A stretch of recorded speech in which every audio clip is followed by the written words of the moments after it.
ဟိုကောင်မရှိတဲ့ချိန်လေးမှာပေါ့နော်ခလေးလေးတက်စားတဲ့ကိုကွာမင်းခြုံထဲမှာခွေးနေလူနဲ့ကျွန်တော်ကိုလာချတာတဲ့ကျွန်တော်လည်းပြန်ချတာပေါ့တော့မနိုင်တော့ဘူးဆိုပြီးတော့ကျွန်တော်လည်းပြန်ပြေးတယ်ပေါ့ဗျာအဲ့ခွေးလိုက်ကိုက်နေတော့မဲအဲ့မှာ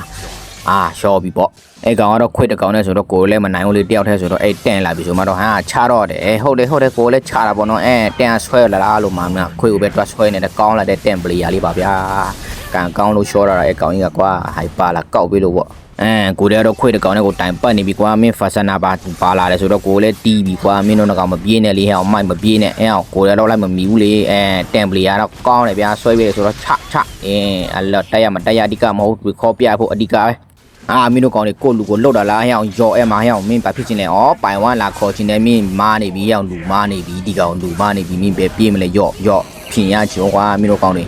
ပြေးပြီဗျာခွေးကိုင်တော့ရှော့တော့မှာပဲပြေးပြီအောင်ပြေးတော့တိုင်းတို့အဲ့ကောင်ကိုလိုက်မလွတ်ချင်နဲ့ဟဲ့အောင်ပိုင်ဝမ်ခေါ်စမ်းပါငါ့ကိုပိုင်ဝမ်ခေါ်စမ်းပါကွာမင်းပြေးမလဲဟဲ့အောင်ဒီကောင်အပြေးမြန်နေကွာငါတို့လိုက်မမီဘူးတယောက်မှတန့်ဘလို့ဆွဲ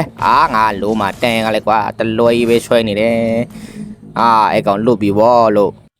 တွားပြီကွာဒီခွေးတကောင်နဲ့တော့တော်ရှုပ်တာပဲလုံးမှာဒါပါလေလိုက်ပတ်ခိုးနေပြီအဲ့ခွေးတကောင်မိပါမလားဟေးအဲ့မှာခွေးအကြီးတွားပါပြီကွာရှော့